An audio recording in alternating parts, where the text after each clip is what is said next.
Hello, everybody. Welcome to this wonderful conversation as part of the POW Thanet Festival.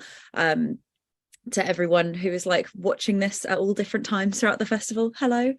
My name's Ruby, and I'm so excited to be talking with the young producers of the festival today. It's going to be a really lovely chat.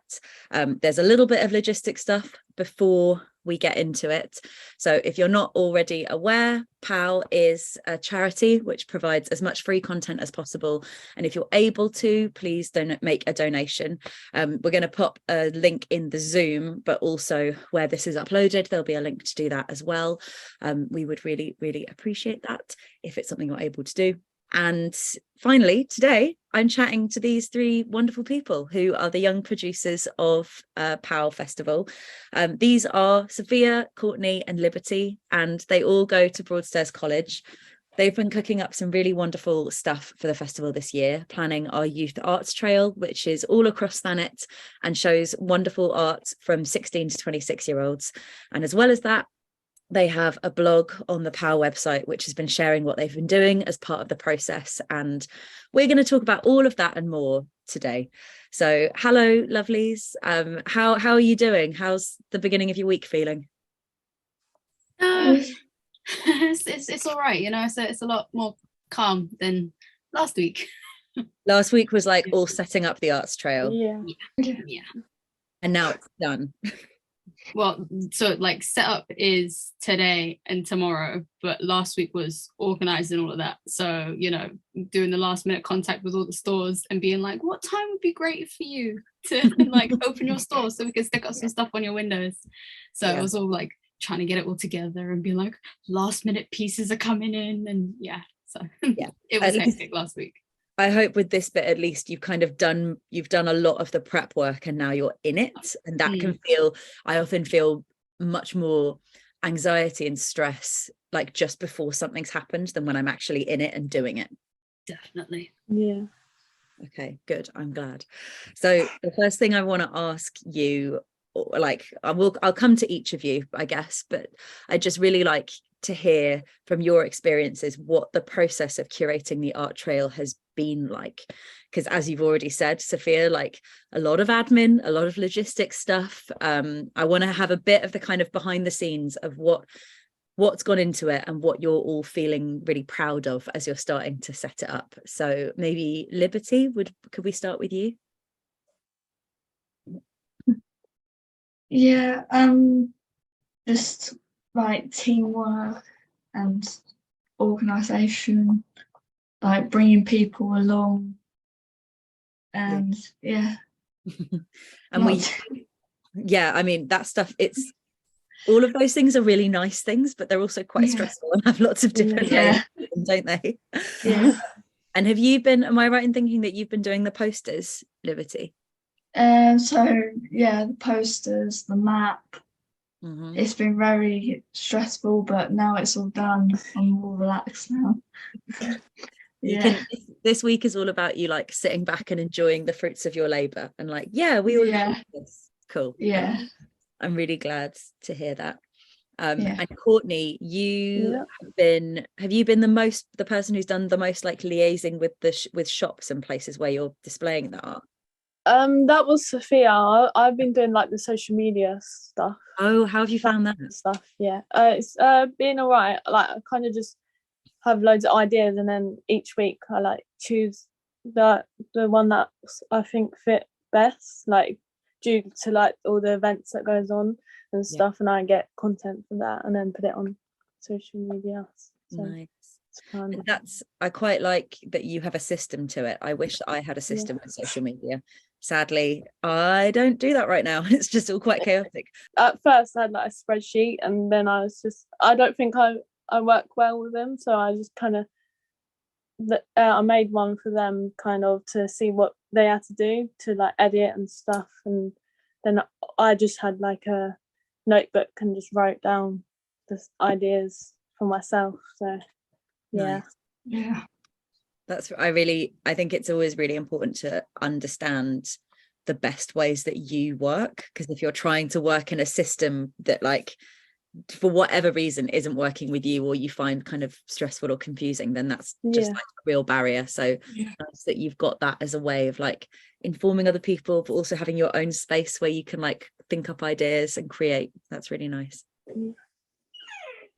And Sophia, how has it been in terms of like contacting shops, and were you just doing that cold of being like, hello, can we put some art up with you? The first few attempts were like cold, going in, just being like, hi, I'm a mentee with Power of Women and I have a question. And it was terrifying. Every single time it was terrifying. And then I kind of like readjusted, you know, and I ended up just blasting emails to as many stores around that had like shop windows that seemed to be like, you know, I could display something there, we could display something there. But then again, it would be that whole thing of you had to go in and talk to people. You know, most people like actually said yes. And yeah, it never stopped being like daunting. Like it was a whole thing of, you know, I'm on the approach to the shop, you know, I'm walking down the street and I'm like, deep breath, and I'm like, and in we go, you know. So it was one of those things of I had to overcome it, because if I didn't, where would our art trail be, you know? So it's still a thing where it's like, okay, I've really got to like prepare myself and buck myself up and everything, because the idea of asking strangers to do things for me, it's that's a work in progress, you know. It's still it's not easy. I hear that. And it's kind of, it's really nice for you to recognize that that's like a process, because I think it's so easy for all of us, if there's something that we feel a bit nervous or insecure about, to end up feeling shame about that, rather than appreciating that that's like totally okay as a place to be. I always think about it now, the idea that like nerves and excitement sit really, really close together. They're like kind of best friends. And it's easy to forget that if you're just feeling really nervous, but to know that like there's often some excitement going on in there. And in terms of the like the art itself, what are some of the themes that have come out with the pieces that you're displaying? So it was kind of like we kind of did 2 rounds, you know. We had the submissions come in, you know. Liberty's poster was amazing at that, just kind of blasted to, you know, all young people, like, come just submit something, have fun, like whatever. And so there was a general theme for this year's festival. It was joy and celebration, you know, but also just as POW as an organization, you know, it's championing like gender equality. So it can be anything on that like spectrum, on that idea or anything. So it was like the first round we were kind of like, okay, joy and celebration, which like artworks fit that theme. And, you know, we ended up with about 10 of the like 25-30 submissions that we had. And then we went, okay, and this time gender equality, like let's see what happens there. And we got like an extra, I think another extra 10, you know. So we were like, okay, this is good. And one thing I noticed was lots of people were going for like very colorful pieces, which was nice to see, because like sometimes you do just end up with like the same color being like a consistent thing. We were getting everything and it was so much fun to see them. That's so nice. So like the color is a theme in itself as part of the trail. Oh, well, I don't know if you can notice, but I'm definitely not like sad about the fact that there's lots of color on your art trail. I don't know what gave it away. Just a little bit, just a tiny bit. But I love, oh my god, how sneaky for all of you to do 2 like different theme call outs. That's really smart. How, I hope this, like the phrasing of this makes sense, like throughout this process of doing the art trail, has it, and like I'm being involved with POW, has it changed the way that you're making art yourself and like your approach to that practice? I think more about the way I'm creating stuff now and put more time and effort into it, because it's just so much better when the outcome's just what I wanted. But before I was just like not really I wasn't that organized, so now I'm just it's better to be organized. So nice. Oh, that's a really unsexy thing, but really important in terms of creating, like being organised. Yeah, that's the same as me. Yeah. Before I wasn't organised, but now I'm a lot better. It's all, has it, do you feel like it's given you a bit more, like, I don't know what the right word is, like focus almost? Yeah. No. Yeah. Perspective's definitely changed, you know, what like it's you know, taking the time to set out, you know, what you're doing each week, you know, rather than doing it by the seat of your pants and everything, you know, just seeing where the ride takes you, you know. There is taking the moment to sit down and be like, okay, so on Monday I should attempt this, and on Tuesday I should do this, and leave this much time for editing, and you know, so it's you know, it's a little bit kind of draining at the beginning, because you're like, I'm not making anything, I'm just planning. But once you start like making everything and you stick to your schedule, you're like, I have so much time, it's brilliant, I'm not stressed. Oh my gosh, okay, I need a tutorial of how to do that from all of you, please. If there was someone who is struggling to stay like focused and connected to the different art that you make, what advice do you have? Like, if there's any specific things with this, like the organization and the prep, but anything else that you can think of. For me, it's like, I'll have an idea, you know, you have your very initial idea, and then you'll build on the idea, and you'll have like a vision for where you want it to be as it is at the beginning, right? But I think it's important to remember that the process of making any kind of art or media piece is very organic. It's almost like a living thing, so it kind of sometimes goes in a completely different direction to where you thought it was going to go when you first started. And the worst thing you can do there, when it starts kind of going somewhere that you didn't initially think it would go, is resisting the direction and trying to force it back,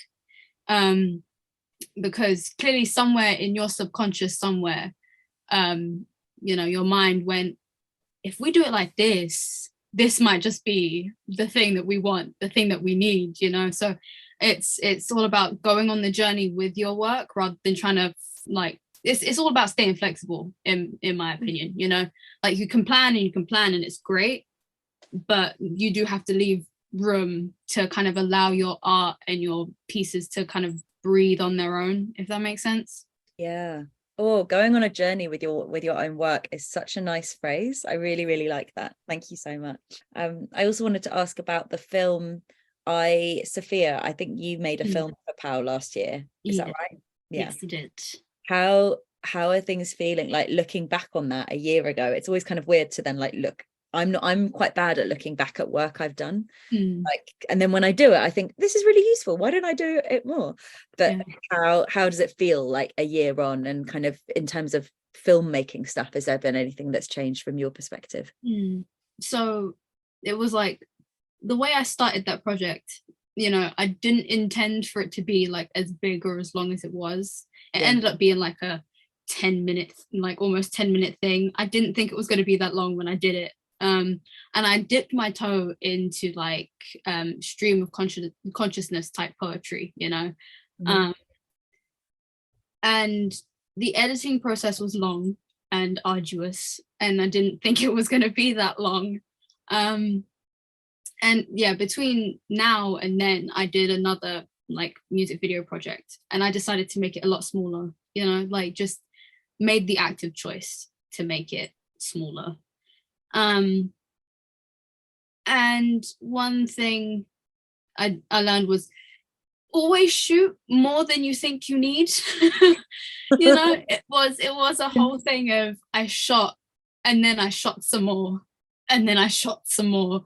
I had so much like footage that I didn't end up using, but it was all right, because it meant that I could like pick and choose. Whereas like the first time around, it was like I only had, you know, 3 or 4 like shots from like each take or like each scene that I was doing.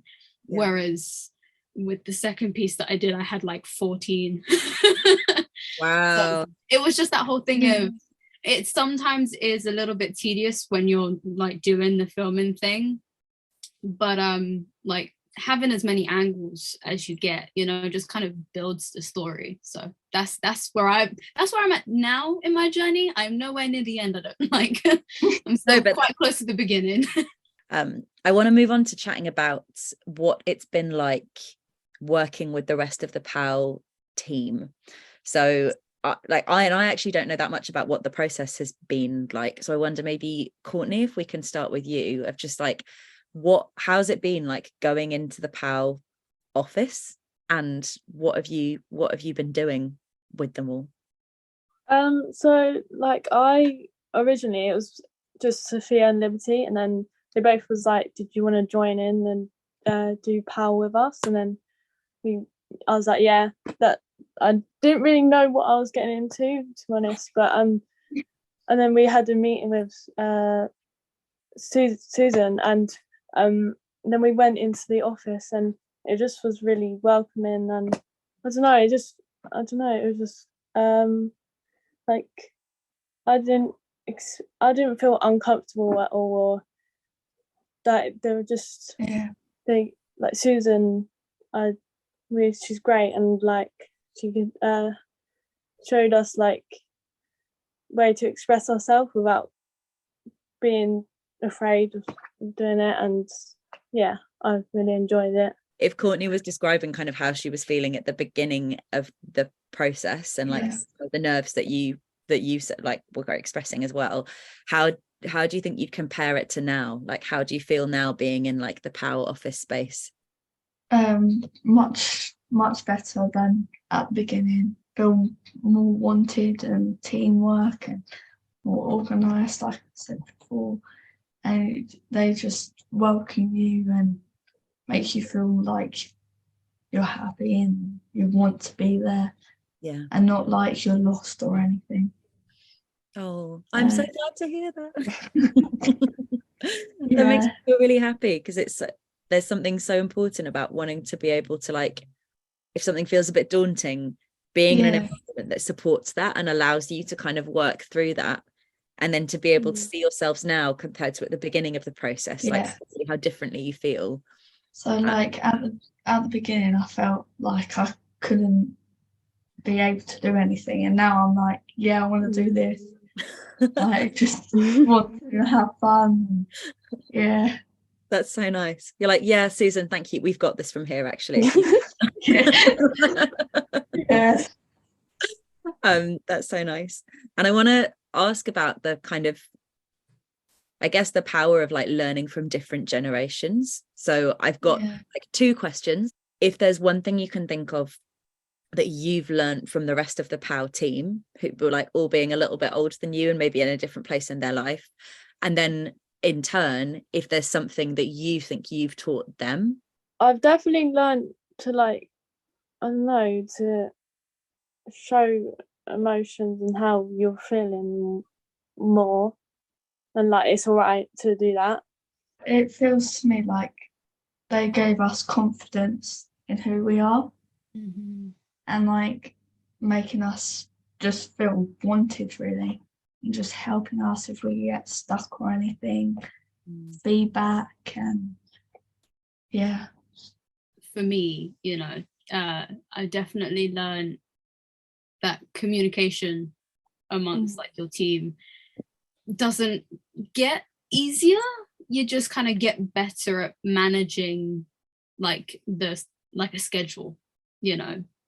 So it's that whole thing of when it's like a team-based organization, and like everything you do relies on like someone else, and what everyone else does relies on like you getting like your stuff done. You know, like sometimes I struggled with that. I still do struggle with it, you know, but I'm actively learning that it's okay to struggle, just as long as you kind of take the time to, you know, use tools that most, like, some people wouldn't need to use, you know, like set alarms to check your emails.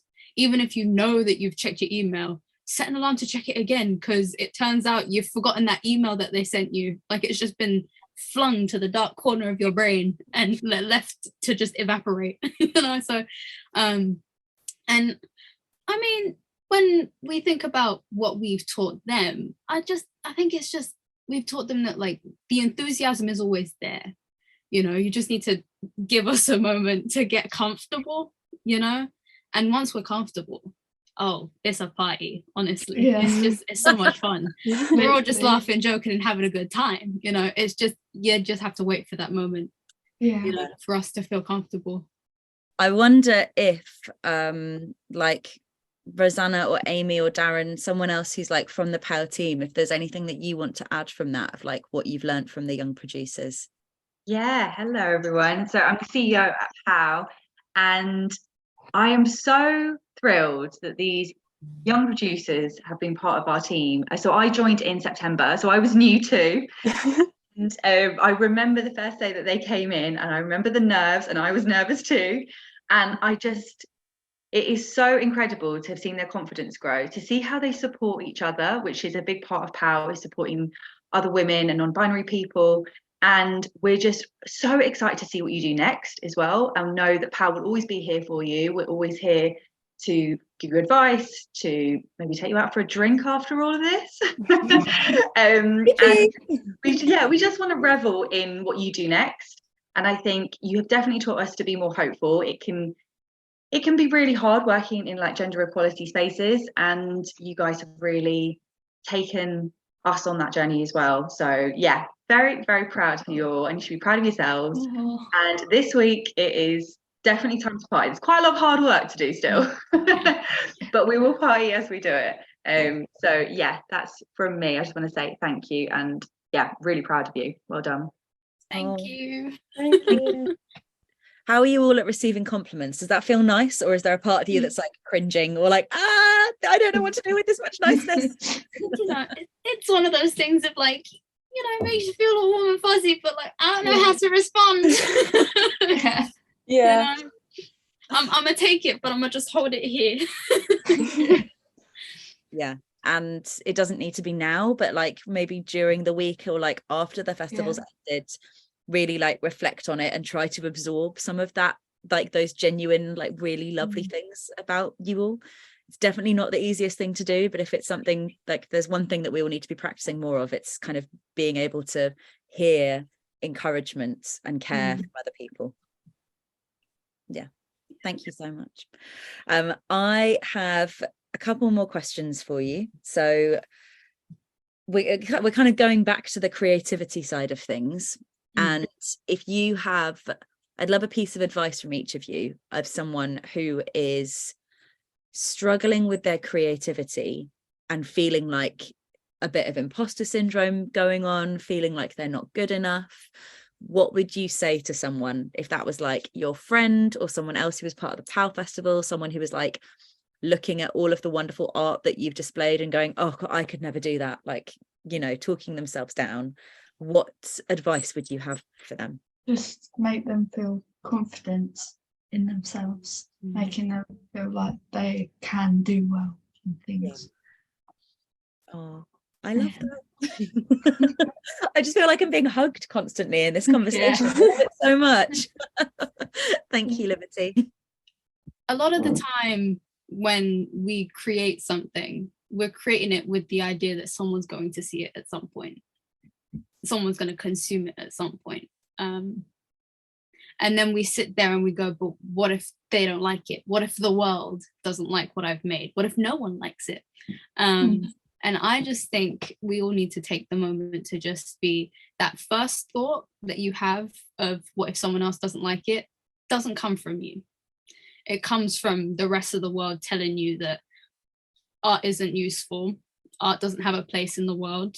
Like, your art is never going to be like all of the greats from like 100 years ago. The greats from 100 years ago weren't considered great when they were doing it, you know? So I feel like it's important to just be like, if you like what you're making, that's enough, because you can guarantee there will be at least one person who also likes it, you know? If that one person is just you, that's enough as well, because that's a reflection of you. That's a reflection of your heart and your soul. No one else is allowed to dictate to you what it's supposed to look like, you know? So that's what I think. I was going to say something similar actually, like like you might doubt your work or something, and then but like if you show your work to others, like they'll like it. Maybe not everyone, but certain people might like it. So you don't make art, you make it for like yourself and like those people that will appreciate it, and it doesn't really matter what the others think. So yeah, it takes a lot of confidence, and it's not easy at all, but to be able to have that pride in yourself and being like, hey, I'm excited to share this with you because this means something to me. Like that's huge, and I think most people struggle with that, so it's a really nice reminder from all of you. Thank you. I want to know if you were like, if the three of you were the bosses of POW for like next year for the festival, what would you want to do? Like, what acts do you want to book? What are your big ideas? Like, what are some things that you want to happen? I mean, Courtney, you'd like Harry Styles to show up, wouldn't you? Yeah. I wasn't gonna say it, but you said it for me. I'll say it for you. It's all right. Okay, Harry Styles is here. That's done. I'd like to do like the art trail again, but I think I'd also like to find a space where we could display it like a gallery type, you know, like here we can champion and like give young people that first taste of here's your artwork in a place that celebrates art, not something that can just be perused as someone passes by, but something that can, you know, people will stand and they'll look and they'll appreciate, you know, give them that first time, that first moment. Because I mean, we had that last year, you know, the first time we displayed our work, and it's terrifying and it's like affirming as well, you know, just being able to step back and see your vision the way like anyone else would see it and have it be appreciated as like the piece of art that it is, not just the college project that you did, and not just the thing that it's art and it deserves to be called that, you know. I think I'd like to do that. Any other ideas, big or small? I would just say the similar thing to what Sophia said, just make it bigger, brighter, stronger. So yeah. Nice. Oh well, I can't wait to see this. I think for the POW people who are watching right now, note this is what the producers want to do next year. And also, like, you're in such a wonderful position for this to keep growing and changing because of everything that you've achieved last year and this year. I know that there's been a lot of work. We've spoken about it already, but like, I really hope that you can find ways this week to feel excitement and pride about what you've all done as a collective, because it's really, really exciting. So thank you from me as like little representative of like the general population. I can't wait to go around the art trail and explore it, and I know that so many other people are going to get loads out of it as well. So I made a treasure map for this, so it's something totally different. So I like put pictures of the shop logos and then the address of the shop, and they have to go and find their artwork. Wow. So that's one thing, and then the map's just the map. But, yeah. Oh my gosh. Okay, so you have to check out the treasure map first. Yeah. No cheating. That makes me so excited. I can't wait to see the treasure map now, and I'm gonna like, you'll see me like running around Thanet going to all the different places. Yeah. Wonderful. Thank you so much. And yeah, there's just loads more information on the POW Thanet website as well. But for now, I just want to say thank you. It's so nice to talk to all of you. I feel Nice to meet like you. Thank you so very much. like inspired and uplifted now. Like Yeah. I'm gonna put my laptop down and be like, I want to make art quick. What am I doing? I'm gonna take over the world. It's brilliant. Yeah. Well, and I hope that I bump into all of you like in the week across the festival as well. Yeah, we'll be there. Yeah, we will. Well, thank you so much, and congratulations again. It's such a really exciting and wonderful achievement.